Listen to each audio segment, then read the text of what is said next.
Hey guys, हम वासुदेव और आप देख रहे हैं मिक्स विद वासुदेव। तो इनकेस अगर आपने अपनी मॉनिटरिंग डिवाइसेस के गलती से स्पेक्स चेक किए हो तो आई एम प्रीटी श्योर आप लोगों ने ऑब्जर्व किया होगा कि उनमें से मैक्सिमम डिवाइसेस की जो अपर लिमिट है, यानी कि जो मैक्सिमम फ्रीक्वेंसी वो आप लोगों को सुनाते हैं, that is above 20 kilohertz. In fact ऐसे काफी सारे माइक्रोफोन्स भी हैं जो 20,000 हर्ट्ज के ऊपर भी साउंड कैप्चर करते हैं। तो आई नो आप में से बहुत सारे लोग ये सोच रहे होंगे कि उससे क्या फायदा होता है, क्योंकि जब हम सुनी 20 किलोहर्ट्ज तक सकते हैं तो उससे ज्यादा कैप्चर करके या फिर उससे ज्यादा आउटपुट देने से क्या फायदा होगा। तो आज के वीडियो में हम लोग एक ऐसा प्लगइन डिस्कस करने वाले हैं जिसके अंदर एक 50,000 की नॉब है, यानी कि उस नॉब की मदद से आप लोग 50 किलोहर्ट्ज की फ्रीक्वेंसी को बूस्ट या फिर कट कर सकते हो। सो लेट्स सी कि उसको चेंज करने से हमारी साउंड कैसे चेंज होती है। एंड प्रैक्टिकल के बाद ये सारे जो आपके सवाल हैं, ये सारी जो भी आपकी कंफ्यूजन है, उसके मैं आप लोगों को आंसर दूंगा एक साइंटिफिक रीजन के साथ। राइट, तो जैसे कि आप लोग देख सकते हैं, ये है वो 50,000 वाली नॉब जिसकी मैं बात कर रहा था। एंड आप लोगों को थोड़ी देर में समझ आ जाएंगे इसके क्या यूएसपीज हैं, इसका क्या टेक्सचर है, क्या कलर ऐड करता है ये साउंड में। तो बेसिकली इस प्लगइन को मैं ऑफ करके आप लोगों को रॉ वोकल सुना देता हूँ मिक्स ट्रैक के साथ, मिक्स्ड म्यूजिक के साथ कैसे साउंड कर रहे हैं, और फिर हम लोग वोकल्स पे सिर्फ इस प्लगइन को डालने वाले हैं। एंड लेट्स सी कि ये वोकल्स में क्या कैरेक्टर ऐड करता है।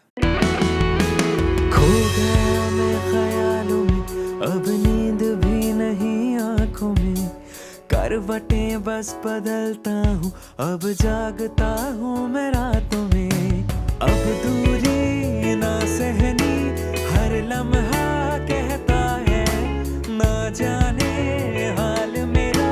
राइट, सो ये बहुत ही खूबसूरत ट्रैक है। इस ट्रैक का नाम है दुनिया एंड ये कवर किया है जमान खान ने। तो इनकेस अगर आप लोगों ने इसका फुल ट्रैक नहीं सुना तो लिंक मेरे डिस्क्रिप्शन में है, इस वीडियो के बाद जाके जरूर सुनना। तो जैसे कि आप लोग देख सकते हैं, यहाँ पे हाई पास फिल्टर है, उसके जस्ट ऊपर इनपुट नॉब है। तो इट बेसिकली कंट्रोल्स की आपके प्री एम्प में जो गेन आ रहा है, जो बेसिकली इनपुट आ रहा है, ये उसको कंट्रोल करता है। उसी के साथ यहाँ पे आपके पास 3 मोड्स हैं, जो कि है लेफ्ट, राइट, मिड और साइड। तो लेफ्ट राइट का मतलब आप लोग समझ सकते हैं स्टीरियो प्रोसेसिंग, जो कि आपका LCR होता है। मिड्स मतलब सेंटर इन्फॉर्मेशन, और साइड्स का मतलब है जो भी आपकी साइड्स में इन्फॉर्मेशन है ये उस पे अप्लाई होगा। उसी के साथ साथ यहाँ पे प्री एम्प का बटन है, जैसे हम इसको क्लिक करेंगे ये ऑन हो जाएगा, और अगेन क्लिक करेंगे तो ये ऑफ हो जाएगा। यहाँ पे उसके बाद DB3 जो है बटन, जैसे इसको हम एनेबल करेंगे, बेसिकली इससे क्या होता है कि जो भी आप लोग बूस्ट या फिर कटिंग करते हैं, ये अब 3 टाइम्स और प्रिसाइज हो गया। यानी कि अगर मैं इस बटन को ऑफ करके बूस्ट या कट करता हूँ, से फॉर एग्जाम्पल मैं 1 dB बूस्ट करता हूँ, तो अब इस बटन को ऑन करने के बाद अगर मैं उतना ही अपनी डायल को घुमाऊंगा तो ये 1/3 dB बढ़ाएगा। यानी कि कहीं ना कहीं कह सकते हैं कि आप वो माइनर ट्विक्स कर सकते हैं, प्रिसिजन और बढ़ जाता है इससे। उसके बाद यहाँ पे हमारे पास लो फ्रीक्वेंसीज हैं, 20 हर्ट्ज, 40 हर्ट्ज, 60 हर्ट्ज तक। लो मिड फ्रीक्वेंसीज है, ऐसी हाई मिड फ्रीक्वेंसीज है, and in the same way high frequencies है, जिसमें हमारे पास 50,000 की नॉब है, जो कि आज हम टेस्ट करने वाले हैं। सो आई एम रियली एक्साइटेड इसको अप्लाई करने के लिए, बिकॉज आप लोगों से पहले, इस वीडियो से पहले मैंने इस वाले ट्रैक पे इस प्लगइन को अप्लाई नहीं किया है। एंड उसी के साथ साथ यहाँ पे एक लो पास फिल्टर है और आउटपुट गेन है, जो कि कंट्रोल करता है आपके आउटपुट लेवल को। So let's quickly apply this और देखते हैं क्या कैरेक्टर है CQ प्लगइन का।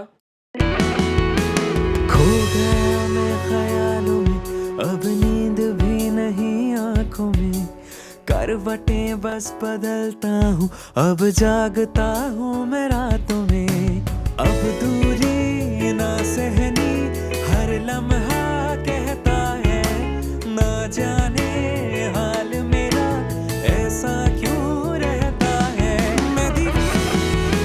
खो गया मैं ख्यालों में, अब नींद भी नहीं आंखों में, करवटें बस बदलता हूँ, अब जागता हूँ मैं रातों में, अब दूरी ना सहनी, हर लम्हा कहता है ना जाने हाल मेरा ऐसा क्यों रहता है।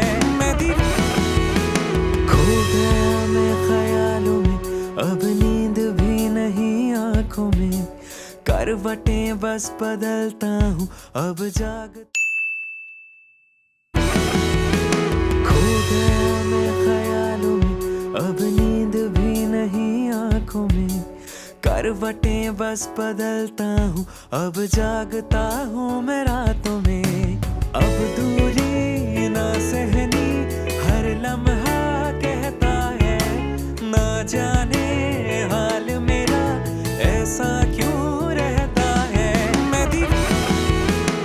राइट, तो आई एम प्रीटी श्योर आप लोगों ने नोटिस किया होगा कि कितनी ज्यादा डेप्थ आ गई साउंड में. And not only depth, the thing that I love the most about this plugin is it's preamp. इसके प्रीएम्प को ऑन करने के बाद जो टाइटनेस आई, जो क्लैरिटी आई वोकल्स में, दैट वाज फिनोमिनल. और अब अगर हम मुद्दे की बात करें कि ये 50 किलोहर्ट्ज की नॉब क्यों है, या फिर इवन हमारी मॉनिटरिंग डिवाइसेस या माइक्रोफोन्स में 20,000 हर्ट्ज के ऊपर की फ्रीक्वेंसीज क्यों दी होती है, तो उसको डिस्कस करने से पहले आई एम प्रीटी श्योर आप लोगों ने एटलीस्ट ये चीज तो सुनी होगी या ये चीज तो एक्सपीरियंस की होगी कि हायर सैंपल रेट पे रिकॉर्ड करने से आपकी ऑडियो में ज्यादा डेप्थ आती है. सो काफी बड़े बड़े इंजीनियर्स हैं जो 48 किलोहर्ट्ज या 96 किलोहर्ट्ज पे अपनी रिकॉर्डिंग्स करते हैं या इवन अपने मिक्सेस करते हैं. और उसका सिंपल सा रीजन जो हमें सुनने को मिलता है वो यही होता है कि आपकी ऑडियो की ज्यादा बेटर क्वालिटी आती है, आपकी ऑडियो में ज्यादा डेप्थ आती है. तो उसके पीछे बेसिकली एक थ्योरम है, एक साइंटिफिक फॉर्मूला है जिसको हम लोग बोलते हैं नाइक्विस्ट थ्योरम. तो बेसिकली ये जो थ्योरम है ये बोलता है कि जो आपकी सैम्पलिंग फ्रीक्वेंसी है वो या तो ज्यादा हो सकती है या तो बराबर हो सकती है 2 times the upper limit of human hearing range. यानी कि अगर हम सैंपल रेट की मिनिमम वैल्यू की बात करें जो हमें दिखता है 44.1 किलोहर्ट्ज, वो कहां से आया है, अगर आप इस इक्वेशन में वैल्यूज को डालें तो हमारी जो अपर लिमिट होती है ह्यूमन हियरिंग रेंज की वो होती है 20 किलोहर्ट्ज. और अगर हम उसे 2 से मल्टीप्लाई कर दें तो आंसर आता है 40 किलोहर्ट्ज जो कि होता है 40,000 हर्ट्ज. तो हमारी जो सैम्पलिंग फ्रीक्वेंसी होनी चाहिए, जो हमारा सैंपल रेट होना चाहिए, वो greater than equal to 40,000 hertz के होना चाहिए. इसीलिए कुछ साइंटिफिक कैलकुलेशंस हुई होंगी, रिकॉर्डिंग कंडक्ट हुई होगी एंड ये चीज डिस्कवर हुई होगी कि जो मिनिमम सैंपल रेट रिकॉर्डिंग के लिए हमें चाहिए होता है वो होता है 44,100 हर्ट्ज. तो अगर हम इसी एग्जांपल में किसी हायर सैंपल रेट की वैल्यू डालें जैसे कि फॉर एग्जांपल 96 किलोहर्ट्ज, तो जैसे कि आप लोग देख सकते हैं कि अगर हमारी सैंपलिंग फ्रीक्वेंसी 96 किलोहर्ट्ज हो गई तो हमारी जो अपर लिमिट है, जो हम फ्रीक्वेंसीज कैप्चर कर रहे हैं, वो उसका हाफ हो जाएगा विच इज 48 किलोहर्ट्ज. तो इसका सिंपली मतलब ये है कि अब जब भी आप रिकॉर्डिंग कर रहे हैं तो आप 48,000 हर्ट्ज तक की फ्रीक्वेंसीज कैप्चर कर रहे हैं. बिकॉज जाहिर सी बात है कि हम लोग 20 हर्ट्ज से लेके 20,000 हर्ट्ज तक सुन सकते हैं, लेकिन उसका मतलब ये नहीं है कि हमारी साउंड जो हम बात कर रहे हैं वो भी उसी रेंज के अंदर हो. वो डेफिनेटली 20 हर्ट्ज से नीचे या फिर 20,000 हर्ट्ज के ऊपर भी हो सकती है. इन द सेम वे जब आप हायर सैंपल रेट पे रिकॉर्डिंग करते हो तो डेफिनेटली आपके पास ज्यादा फ्रीक्वेंसीज, ज्यादा हार्मोनिक्स, ज्यादा डेप्थ कैप्चर होती है आपकी साउंड की. तो आई एम प्रीटी श्योर आप लोगों ने रियलाइज किया होगा कि क्यों हमारी जो मॉनिटरिंग डिवाइसेस होती हैं वो 20,000 हर्ट्ज के ऊपर भी साउंड देती हैं. एट द सेम टाइम जो प्रोफेशनल माइक्रोफोन्स होते हैं, जो हाई एंड माइक्रोफोन्स होते हैं, वो क्यों 20,000 हर्ट्ज के ऊपर भी साउंड कैप्चर करते हैं. भाई